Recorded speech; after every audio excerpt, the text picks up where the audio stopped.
हैं। ऐसा कहा जाता है कि जब बागेश्वर वाले बाबा जी का दिव्य दरबार लगता है तो पूरे देश में हिंदू सनातन विरोधियों का कलेजा हिलता है।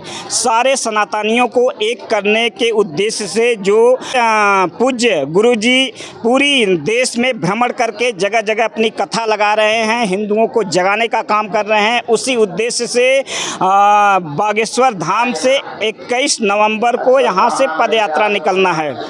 160 किलोमीटर हम पैदल चलकर भारतीय हिंदुओं को जगाने का संकल्प लिया है। और इस पदयात्रा का उद्देश्य है कि जैसे बांग्लादेश में हिंदुओं के साथ अमानवीय व्यवहार हो रहे थे, जिसे देखकर भारत के सभी धर्म गुरुओं ने चिंता व्यक्त की है। जो बांग्लादेश की स्थिति देखी उससे मन बड़ा खिन्न हुआ। उसके पूर्व ही हम संकल्प ले चुके थे।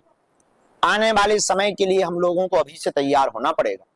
और भारत के हिंदुओं को एक करने के लिए, भारत के हिंदुओं को जगाने के लिए इस प्रकार के कार्यक्रम पूरे देश में चलाए जा रहे हैं। चाहे मेरठ के परम धाम के क्रांति गुरु श्री चंद्रमोहन जी हों, चाहे वृंदावन के अनिरुद्धाचार्य हों, चाहे बागेश्वर धाम के पूज्य गुरुजी पंडित धीरेन्द्र कृष्ण शास्त्री हों। उसी उद्देश्य से बागेश्वर धाम से एक विशाल पदयात्रा निकल रहा है। ऐसा बताया जा रहा है कि यह पदयात्रा इतना ऐतिहासिक होगा कि इस प्रकार का पदयात्रा अभी देश में नहीं निकला होगा। इतने विशाल रूप से यह पदयात्रा निकलने वाला है। यदि आप भी इस पदयात्रा में शामिल होना चाहते हैं तो इस पदयात्रा में शामिल होने के लिए पूरी जानकारी आज हम आपको देने वाले हैं। यदि आप भी देश के किसी भी कोने में रहते हों और हिंदुओं के जगाने वाले इस पदयात्रा में शामिल होना चाहते हों तो यह पदयात्रा 21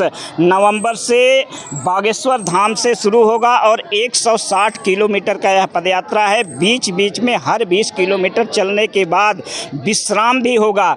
यदि आप इस पदयात्रा में शामिल होना चाहते हैं तो सबसे पहले आपको अपना रजिस्ट्रेशन करवाना है। यह रजिस्ट्रेशन बिल्कुल फ्री है। फिलहाल अभी एक कार्यालय 5 नंबर में रजिस्ट्रेशन हो रहा है। उसके लिए बस आपको अपना आधार कार्ड और मोबाइल नंबर यहाँ पे जमा करना है, आपका रजिस्ट्रेशन हो जाएगा। रजिस्ट्रेशन कराना अनिवार्य है। इसमें शामिल होने के लिए आपको अपने साथ एक थाली लेकर आना है, एक पानी पीने के लिए गिलास लेना है और शाम को सोने के लिए एक चटाई लेनी है।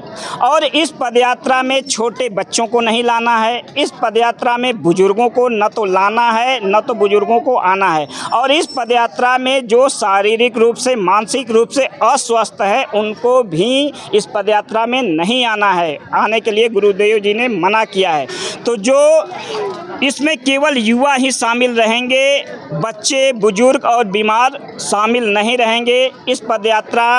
यह पदयात्रा जहां भी ठहरेगी, यदि आपके रजिस्ट्रेशन के हिसाब से आपके ठहरने की व्यवस्था, आपके भोजन की व्यवस्था पूज्य गुरुदेव जी की तरफ से किया जाएगा। खासकर महिलाओं से पूज्य गुरुदेव जी ने ये कहा है कि महिलाओं को जब इस पदयात्रा में शामिल हो रही हैं तो किसी भी महिला को कोई किसी भी प्रकार का ज्वेलरी नहीं पहनना है, क्योंकि इस पदयात्रा में अराजक तत्व हो सकते हैं।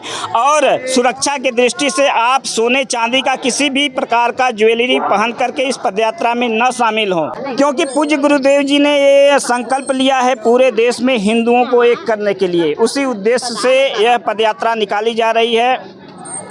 यह पदयात्रा का एक ही लक्ष्य है कि पूरे हिंदुओं को जगाना, हिंदुओं को जाति रहित एकजुट करना।